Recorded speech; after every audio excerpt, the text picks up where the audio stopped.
Howdy folks, AJ coming at you again, your resident vintage gamer, and it's Beer 30.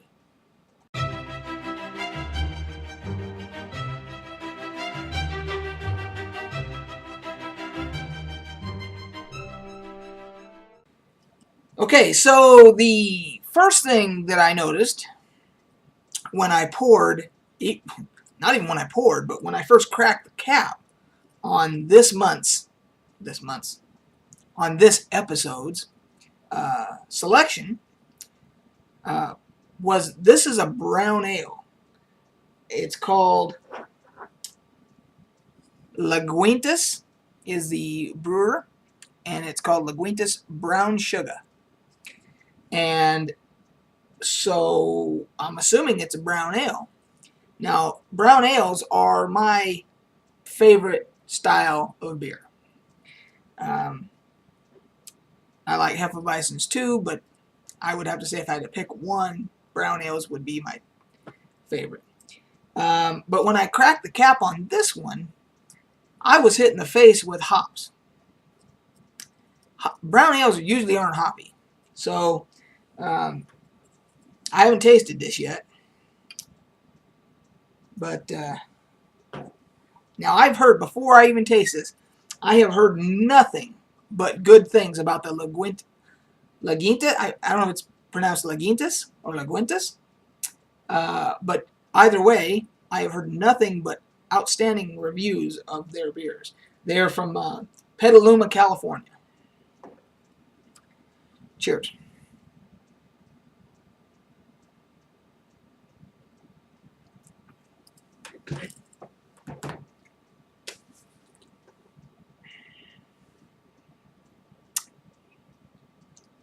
That is not a brown ale.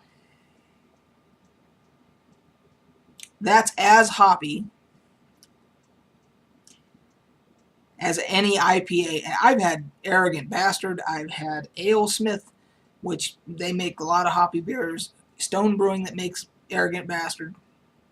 They're known. I mean, I went to a beer tasting for Stone Brewing Company and AleSmith. Both are known for their hoppiness of their beers. I don't know that I've ever had anything this hoppy. That just about blew my frickin' head off. That is not a brown ale. Not in my opinion. I mean, it might be by definition, but it isn't like any brown ale I've ever tasted.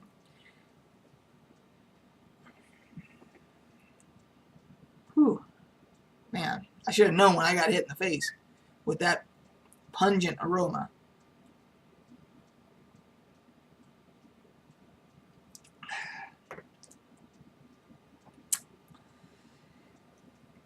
Now that I've let it breathe a little bit, it's mellowing a little bit. It does have brown sugar in it as an ingredient. I'm trying to see what the alcohol content is, because it tastes fairly strong on alcohol as well, which I don't have. Obviously, I don't have an opposition to that. Oh, 9.9 alcohol by volume. So that's a strong beer. So it's a combination of the alcohol and the hops that yeah, I gotta let that breathe a little bit more. So anyway, in this episode of Beer 30, I wanted to cover 3 big topics. So I will give you the headlines here real quick. If there are things that you're interested in and you want to stick around, love to have you. If they're not something that you're interested in, I did a Loot Crate video unboxing today, which I'm wearing the shirt from that right here. And it was probably my favorite Loot Crate of all time. So I will put a link below if you'd rather go check that out. Feel free. So in this video, we're going to talk about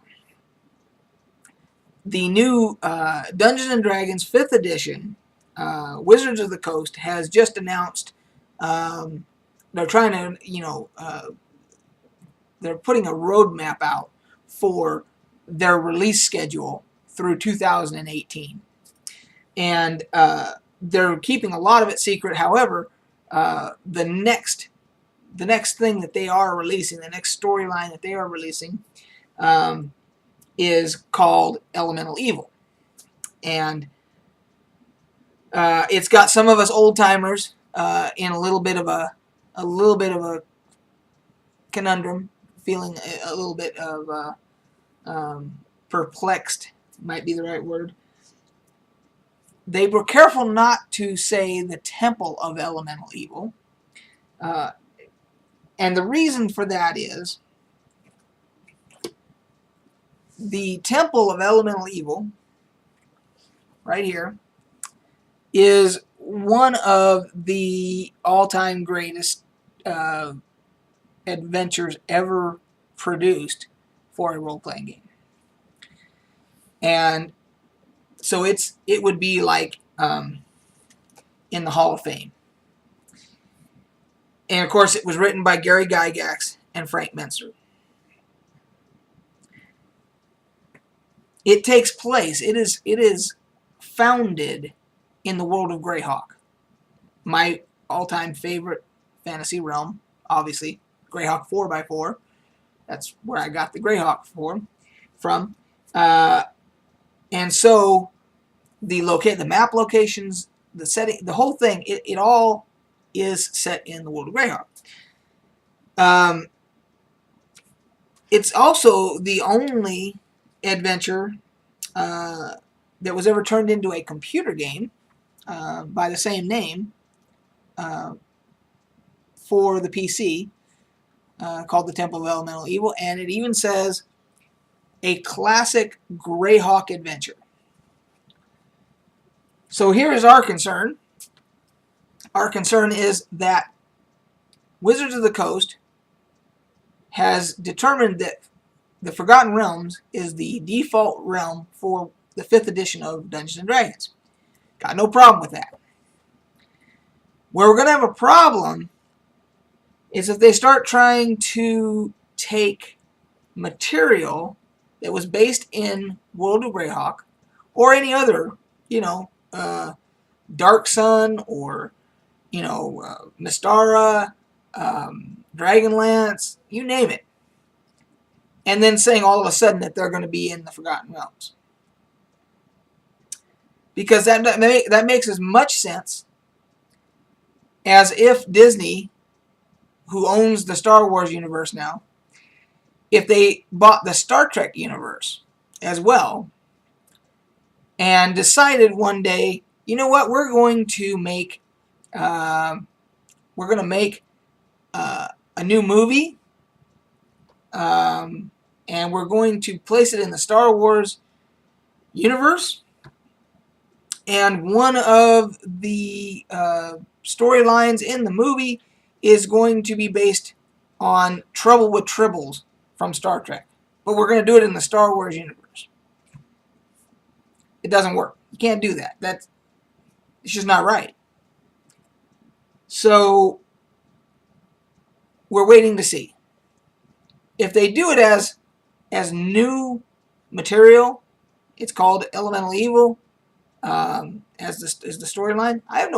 They could come up with all kinds of original stories and so forth.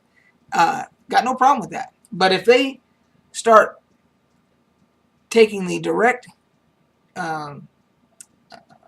content that's in the Temple of Elemental Evil and importing that into the Forgotten Realms, you have the village of Hamlet, which is the beginning location for this epic campaign. And if they somehow try to convert that or import it into the Forgotten Realms, I'm going to take issue with it. And I know they don't give a shit. But there's a lot of us old timers that we'll voice about it. We'll be voiceful about it. So, anyway, that's the first thing. So, if you're an old time gamer, just let me know in the comments below. How do you feel about that? Do you have no problem with it? Just let me know. Interested to know. So, next topic. Let me take another hit of this real quick. Oh my God.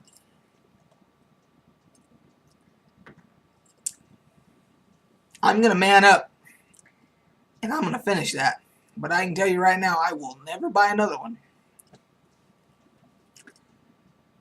I know that it's the frickin' hipster thing to make beer with quadzillions of hops in each bottle. I know that's the new hipster thing, and that's the cool thing to do. Whatever. It doesn't taste good. So, next thing. Let's talk about Deflate-Gate. Any of you that have been watching my channel for some time would know that I am a lifelong Raider fan. And as a result, if you're a Raider fan, by default, you pretty much are a Patriot, New England Patriot hater. And I don't use the word hate lightly at all. But I am a Patriot hater. I don't know what... I can't put my finger on one specific thing. It's probably a culmination of things that started all the way back to the Tuck game with the Tuck rule and Tom Brady and the Tuck, which was actually a fumble, and we would have, ended up going into the Super Bowl. The Raiders would have ended up going to the Super Bowl, but because of that, anyway, that started the whole thing, I think. And then Bill Belichick just being an asshole. I mean, he would probably be the first one to admit that he's an asshole. I mean, come on. I'm not saying anything that no one else hasn't said before. And just I don't know if it's the arrogance or the smugness of how they conduct themselves and all that. And then you throw in the now multiple instances of where they have tried to bend the rules in their favor. So, regardless, the only thing I have to say about Deflate-Gate is, if it had been all 12 footballs on their offensive footballs that are used when they're on offense, if it had been all 12, I would have said, possibly it could have been the weather. It was 11 out of 12 that were deflated. And it just so happens that your place kicker that does your field goals, they like the ball overinflated. They want it as inflated as possible because it'll go further the more inflated it is.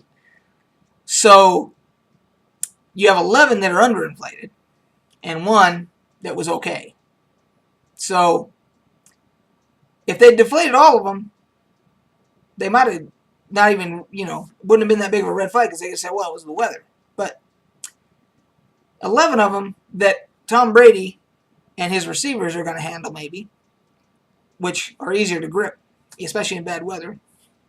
And then one, suspiciously, that was normal for the field goal kicker. He didn't want his underdeflated, right? Or Belichick wanted to make sure that one was not underdeflated because he wanted his kicker to be able to kick further. Coincidence? I think not. Anyway, we'll see how the chips fall on that. You can let me know how you feel about that whole thing. You can tell me, go suck an egg, whatever, about if you hate the Raiders or whatever. If you're a Patriot lover, I don't care, but feel free to leave some comments. And then the last thing I wanted to talk about today was Salt Lake Comic-Con is having their fan experience. They have 2 a year. They have a regular Comic-Con in the fall, and then normally in the spring we have what's called the Fan experience. It's all done. It's all Salt Lake Comic-Con, parent company type of deal, but they have 2 events. And this one is going to take place next week here.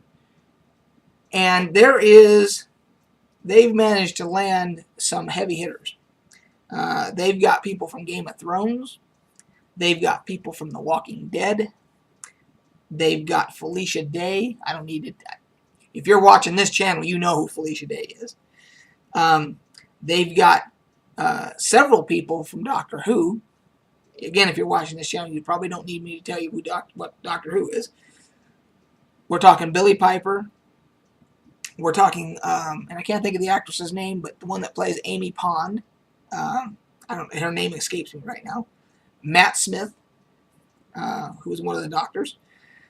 You've got Stephen Yeun from The Walking Dead. You've got the guy who plays Jaime Lannister from Game of Thrones.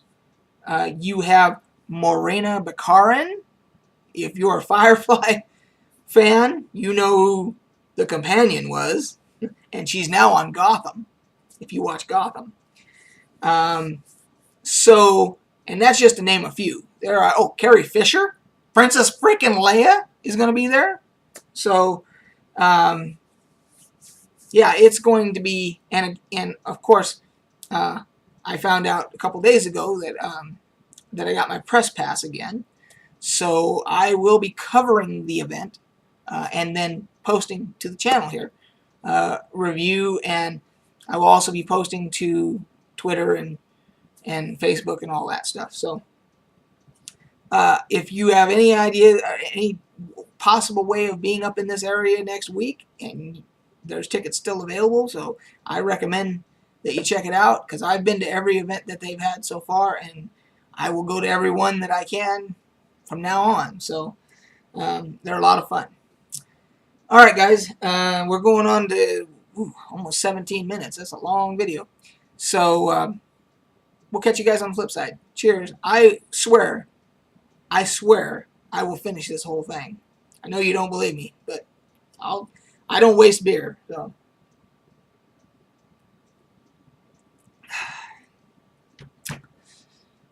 see you guys.